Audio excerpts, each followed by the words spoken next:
अस्सलाम वालेकुम दोस्तों। उम्मीद करता हूँ आप सब लोग खैर आफियत से होंगे। CS 507 की हमारी लेक्चर सीरीज का लेसन नंबर 31 है। चलें अब हम अपने लेसन की तरफ बढ़ते हैं। आज का हमारा टॉपिक है जी कंट्रोल एडजस्टमेंट। ठीक है, इसमें हम देखते हैं जी सिक्योरिटी कंट्रोल्स को हम कैसे एडजस्ट करते हैं। ठीक है, ये जो फेस है ये क्या क्या डिसाइड करते हैं, सबसे पहले हम ये देख लेते हैं। इसमें ये सबसे पहले ये डिसाइड होता है कि क्या जो नए कंट्रोल डिज़ाइन हैं क्या हम उनको इम्प्लीमेंट और ऑपरेट कर सकते हैं। ये हमारा एक क्वेश्चन होता है। उसके अलावा इन कंट्रोल्स का जो बेनिफिट है क्या उसकी कॉस्ट से ज़्यादा होना चाहिए। ठीक है, उसके अलावा ये है जी अगर नए कंट्रोल्स लगाना कॉस्टली है और उसका वही बात है कि अगर उसका बेनिफिट कम है तो वो हमारे लिए बिल्कुल भी फ़ायदेमंद नहीं है। ठीक है, अब हम नेक्स्ट टॉपिक देखते हैं जी डिसीजन लेने में क्या फैक्टर्स इंपॉर्टेंट होते हैं। ठीक है, नंबर 1 पर है जी सिचुएशन का पर्सनल जजमेंट होना चाहिए। पिछले स्टेप में जो इन्फॉर्मेशन मिली थी हमें, जो कंट्रोल्स हैं और जो नहीं है, ठीक है, वो इन्फॉर्मेशन जो हमें मिली थी। ठीक है, उसके अलावा यूज़र की डिमांड क्या है आइडियल सिक्योरिटी इन्वायरमेंट के लिए। ठीक है, अच्छा तो ज़रूरी नहीं है कि हमें पुराने कंट्रोल्स को रिप्लेस ही करना चाहिए। हम ये भी कर सकते हैं कि उनको मॉडिफाई किया कर सकते हैं या रिप्लेस, अगर नए कंट्रोल्स बेहतर हैं तो हम उन्हें रिप्लेस करेंगे या हम उन कंट्रोल्स को हटा ही देते हैं, मतलब कि परमानेंटली ख़त्म कर देते हैं, दोबारा नए लगाते ही नहीं हैं। तो ये हम तब करते हैं जब हमारे पास थ्रेट जो आ रहा है सिक्योरिटी रीजंस के लिए वो ख़त्म हो जाए। ठीक है, उसके अलावा सिक्योरिटी सिस्टम को कॉस्ट इफेक्टिव होना चाहिए और इंटीग्रेटेड भी होना चाहिए। ठीक है, आप इस सिस्टम के साथ इंटीग्रेट कर सके। सिक्योरिटी को कॉस्ट इफेक्टिव कैसे बना बना सकते हैं। ठीक है, IFAC एक ऑर्गेनाइजेशन है, इंटरनेशनल फेडरेशन ऑफ अकाउंटेंट्स है। इसके मुताबिक कि सिक्योरिटी का लेवल और उसका खर्चा उस इंफॉर्मेशन की वैल्यू के मुताबिक होना चाहिए। ठीक है, जो इंफॉर्मेशन जितनी ज़्यादा सिक्योरिटी के लिए लिहाज से ज़्यादा एक्सपेंसिव होगी तो उसी तरह उसके ऊपर सिक्योरिटी भी ज़्यादा अच्छी रखी जाएगी। ठीक है, ऑर्गेनाइजेशन को इन चीज़ों का ध्यान रखना चाहिए। नंबर 1 पर है जी इंफॉर्मेशन कितनी इम्पोर्टेंट है, क्रिटिकल है, क्या सेफ गार्ड बनाएं, मतलब कि सेव करने के इंफॉर्मेशन को तरीके बनाएं। सेफ गार्ड लगाने से कितनी कॉस्ट आएगी हमें, उसके अलावा सिक्योरिटी ब्रेच से, मतलब कि सिक्योरिटी को अगर कोई ब्रेक करता है तो उससे हमें कितना नुकसान हो सकता है। ठीक है, अब हम देख लेते हैं जी इंटीग्रेशन ऑफ सिक्योरिटी क्या होता है जी। सिक्योरिटी सिस्टम को इंफॉर्मेशन सिस्टम के साथ इसमें हार्मोनाइज करते हैं। ठीक है, अगर इंफॉर्मेशन सिस्टम इंटीग्रेटेड है तो सिक्योरिटी भी वैसे ही इंटीग्रेटेड होनी चाहिए। ठीक है, उसके बाद हमारा नेक्स्ट टॉपिक है जी रोल्स एंड रिस्पॉन्सिबिलिटीज़।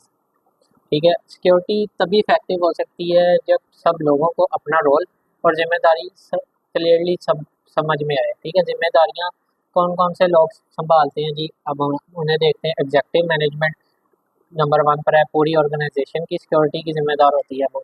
उसके बाद है सिक्योरिटी प्रोफेशनल्स, ये जो होते हैं ये पॉलिसी बनाते हैं, इम्प्लीमेंट करते हैं और मैनेज करते हैं और उसके अलावा इसका रिव्यू करते हैं, फीडबैक वगैरह। थर्ड पर आते हैं डाटा ओनर्स, डाटा की क्लासिफिकेशन और एक्यूरेसी जो होती है ये डाटा ओनर्स मेंटेन करते हैं। नंबर 4 पर है जी प्रोसेस ओनर्स, अपने प्रोसेस में प्रॉपर सिक्योरिटी इंश्योर करते हैं ये। उसके अलावा है टेक्नोलॉजी प्रोवाइडर्स, ये सिक्योरिटी को इम्प्लीमेंट करने में हेल्प करते हैं। और 6 पर है एम्प्लॉयज़, ऑर्गेनाइजेशन के रूल्स और प्रोसीजर्स फॉलो करते हैं। और लास्ट पर है जी IS ऑडिटर्स, ये इंडिपेंडेंट चेक करते हैं कि कंट्रोल सही काम कर रहे हैं या नहीं। उसके बाद हमारा नेक्स्ट टॉपिक है जी रिपोर्ट प्रिपरेशन। रिव्यू के बाद फाइनल रिपोर्ट बनाई जाती है। इसमें ये रिपोर्ट फाइंडिंग्स और रिकमेंडेशंस देती है सिक्योरिटी और डाटा को एनालाइज करके। ठीक है, रिपोर्ट का सबसे इम्पोर्टेंट हिस्सा ये है कि मैनेजमेंट को कन्विंस किया जा सके कि आइडेंटिफाइड थ्रेट्स को सीरियसली लें। ठीक है, जो थ्रेट्स हमें ज़्यादा नज़र आए हैं रिपोर्ट बनाते वक्त में तो उनको ज़्यादा सीरियस लिया जाए, उनके खिलाफ कुछ एक्शन लिया जाए। ठीक है, उसके बाद है सिक्योरिटी एडमिनिस्ट्रेटर का काम ये है कि वो प्रूव करे कि सेफगार्ड लगाने से उन्हें फ़ायदा होगा। ठीक है, उसके बाद है जी थ्रेट का मीनिंग क्या है, ये देखते हैं जी। थ्रेट का मतलब होता है कि कोई ऐसी चीज़ या इवेंट जो नुकसान का सबब बन सकती है। ठीक है, थ्रेट पे देख लेते हैं जी, एक्सीडेंटल भी हो सकते हैं और इंटेंशनल भी हो सकते हैं। एक्सीडेंटल से मुराद के नेचुरल डिज़ास्टर्स कह सकते हैं और इंटेंशनल से मुराद है कि हैकिंग या मालवेयर। उसके बाद सोर्सेज ऑफ थ्रेट्स देख लेते हैं जी, दो सोर्सेज होते हैं, इंटरनल और एक्सटर्नल। इंटरनल ऑर्गेनाइजेशन के अंदर से होते हैं, जैसे एम्प्लॉयज़ वगैरह को हो सकते हैं। ठीक है, जिन जो खुश ना हो कंपनी से वो भी कुछ कर सकते हैं। उसके अलावा एक्सटर्नल होते हैं जो बाहर से ऑर्गेनाइजेशन के लिए थ्रेट होते हैं, उन्हें हैकर्स भी कह सकते हैं आप, ठीक है। उसके बाद हम दो मेजर टाइप्स को देखते हैं जी थ्रेट्स की। एक है फिजिकल थ्रेट और एक है लॉजिकल थ्रेट। फिजिकल थ्रेट ये होता है कि जो फिजिकल स्ट्रक्चर या हार्डवेयर को नुकसान पहुंचाए, ठीक है, जैसे फायर, अर्थक्वेक वगैरह, फ्लड, पोल्यूशन, एनर्जी।